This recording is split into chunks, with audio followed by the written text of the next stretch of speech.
Good evening, good evening, good evening.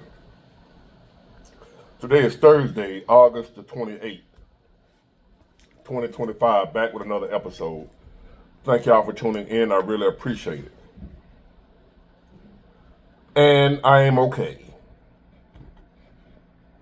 Had some things to take care of today. And other than that, I've just been relaxing today. That's why this is my first video. Just been relaxing, reflecting, just mostly reflecting. I slept a lot because, I was off. What's new? And I've been going hard, been grinding, been at war, battle. So I was taking a short leave, as they say, from the battlefield. Even when you're in a real war, anybody that's ever been to battle or know about war or whatever, you spend time in the field. And you do your stint. Then after a while, after you've been out in the field for a while in battle, they allow you to come back to take a break and then send you back to the battlefield. They rotate the troops to give you a mental break. And we all need that every now and then, a mental break. We need to be coming off the battlefield for a minute. Because whether you know it or not, we're all at war. We're all on a battlefield. Each and every one of us. Rich or poor, white, black, short, tall, gay, straight. Life is a battlefield. Life, we're at war. Fighting to survive. If you haven't figured that out by now. And not long ago today, I was just listening to one of my older favorite rap songs or groups or whatever you call them, Master P, No Limit Soldiers. And it's a song he got called War Wounds, WARWOUNDS, War Wounds, like battle scars or whatever you get when you're in war. You've been shot, stabbed, cut, blown up, whatever. Your war wounds. And the song, the hook is, check my war wounds. My war wounds. Every soldier got a story to tell. The hook is, check my war wounds.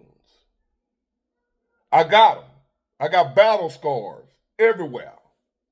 You may not see them physically where I'm cut up enough, which I am. I've been shot, whatever. But check my war wounds. That's letting you know that I've been in battle. If you don't think I've been in battle, check my war wounds. And a lot of times the war wounds are not something you're going to see on the body. It's going to be up here. Your war wounds are up here. Check your war wounds. Because every soldier, that's you, me, every soldier got a story to tell. Check your war wounds. Your war wounds. Check them. Make sure they're healing. Make sure they're okay, not infected. Check your war wounds. Every soldier got a story to tell. And whether you know it or not, if you didn't know, now you know, because I'm telling you. You're a soldier. I'm a soldier. We're all soldiers. We're all at war. Even though we didn't enlist. See, it ain't like the regular military where you got to, like America's military, we don't have a draft. You have to enlist. You have to volunteer for America's military. And then you may end up going to war, but you volunteered for that. You're a soldier right now. I'm a soldier. We're all soldiers. but we didn't volunteer. We were drafted. Life drafted us into this military, and we're all soldiers on the battlefield. Put on the full armor of, why would you put on armor? What is armor used for? You know, in that book, I ain't gonna say the name of the book. If you done read the book, you know what I'm talking about. It said put on the full armor. Each and every day that you wake up, put on the full armor of who? Fill in the blank. Put on the full armor. You know, armor where you protect your body in, in war, when you're in battle. Put on your armor. Put on your full armor of. What do you need armor for? It's letting you know you're in a battle. You're at war each and every day that you wake up. I don't care who you are, how much money you got. Poor people looking at rich people thinking they got it better, and they got all that money. They ain't got to worry like we work. They at battle too. Life don't care about how much money you got. Life don't care about your beautiful plush neighborhood and the vacation you taking and out there on the beach, and you out there on your yacht, and you making movies, and you making music, and you playing football. You just won the Super Bowl. Life don't care nothing about that. We all at battle. We all at war. Life harder than a motherfucker. Ain't it, man? You happen to be rich right now, listening to me right now, and you thinking about taking yourself out of here. You can't take it no more. There's multi-millionaires right now listening to me. I get the emails from millionaires. At least they say they are. I don't know them personally. They say they're multi-millionaires. And man, I feel like giving up. What? You kidding me? You're a multi-millionaire. You feel like giving up? If they allow me to expose their identity or whatever, I'll show them to you. I'll show you email. You may not believe that I get email from people claiming to be multimillionaires that feel like giving up on life, tired of living too. You think it's just you because you homeless? You think it's just you because your wife just left you because you lost your job? You can't pay your bills? You think it's just you? Life hard for no. Check your war wounds. Your war wounds. Every soldier got a story to tell. We all out here this bitch called life. Life harder than a motherfucker. Check this out.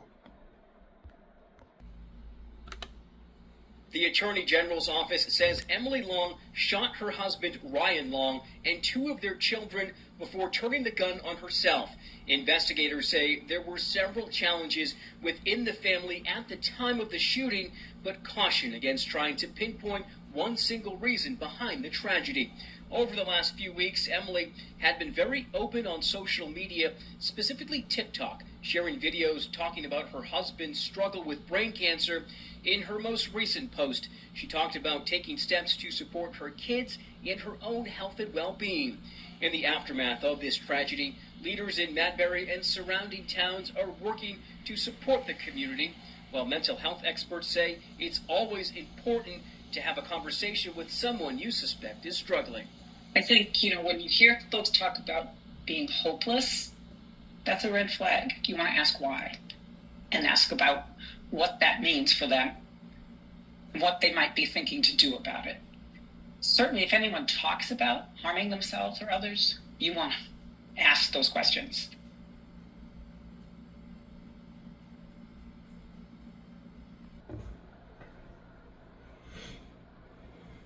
Life is hard as a mother. Look at that big pretty house they were living in. They're not homeless. Nice neighborhood. Pookie and Ray Ray ain't in the front yard shooting dice. Ain't no gang walking up and down the street shooting. Nice, beautiful neighborhood. Beautiful community. Beautiful family. Big, pretty home. Not sleeping out in the woods, in the heat and the cold. None of that. But still at war. Still at battle with life. Still snapped.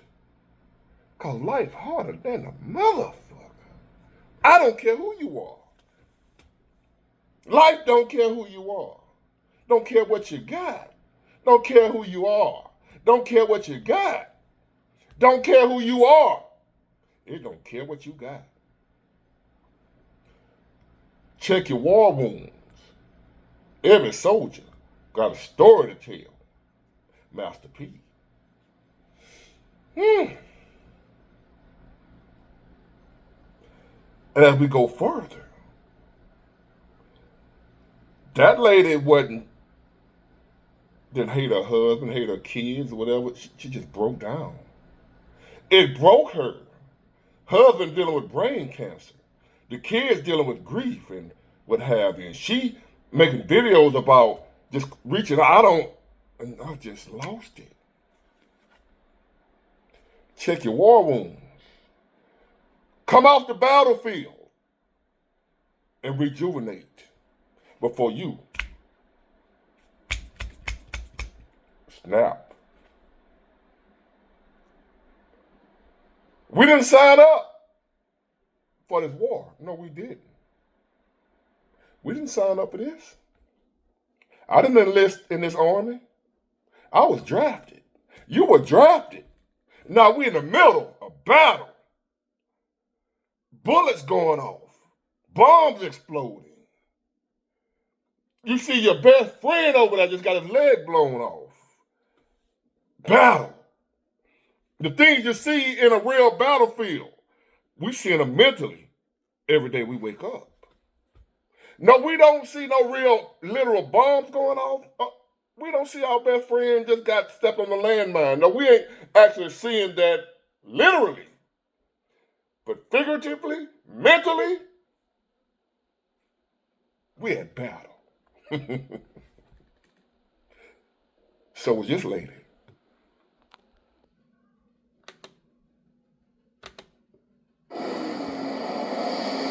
Milwaukee police first responded to this Westside apartment building last week. A neighbor had called to say it smelled as if, quote, someone was dead inside the home of this woman, 28-year-old Cheyenne Brothers, who initially told police it was the stench of old food. But in a newly filed criminal complaint, the mother, alone in the house, eventually told officers, quote, he has me hiding her in there, and pointed to a locked bedroom door. That's when they made the horrifying discovery. 10-month-old Rain Taylor dead and decomposing in a large cardboard box in the center of the floor, surrounded by flies and maggots. Did you ever see her with a baby? No, I never saw her with one baby. I never saw her with a baby. Never. This neighbor, who wanted to remain anonymous, tells me she noticed the woman spending a lot of time outside her apartment in recent weeks. I saw her out here. She asked me for some change, and then she stated that it was so stanky in her house and she couldn't go in, she couldn't use the restroom, and I was just wondering why. Detectives reported having difficulty during her interview, the mom making several incoherent statements and, quote, comments as if the defendant was talking to someone else. While the woman remains in jail here in Milwaukee, I was able to track down her adoptive mother in Florida. Through tears, she told me she didn't know about baby Rain and that their family hasn't been in contact with her for about 8 years. Although investigators still do not know how the baby girl died, the medical examiner did document evidence of blunt force trauma to her head. So sad. I have kids of my own. It's a lot of help out here in Milwaukee, so if you ladies need help, get your resources. These babies need to be safe. We have this thing now. It's been around for people that have been to battle. There's this thing, this mental condition that's been around. When I was little, they called it something else. Now they give it another name today. For people who have been to battle and who have seen some horrendous things, people who have experienced some traumatizing events, things that the human mind, the human brain shouldn't have to see, but they've seen it. They've lived it. When you're in battle, when you're at war, ain't no telling what you're going to see. And when I was little, I remember seeing this man walking down the street, talking to himself. And my father, Mr. Joseph Harris, said, "Oh, that's old Bean. He's shell shot from the war. He's shell shot." That's what they called it back then, shell shot. I remember seeing old Bean when it would be raining and thunder, and Bean, he'd be jumping. They said, "Oh, that's just old Bean. He's shell shot from the war."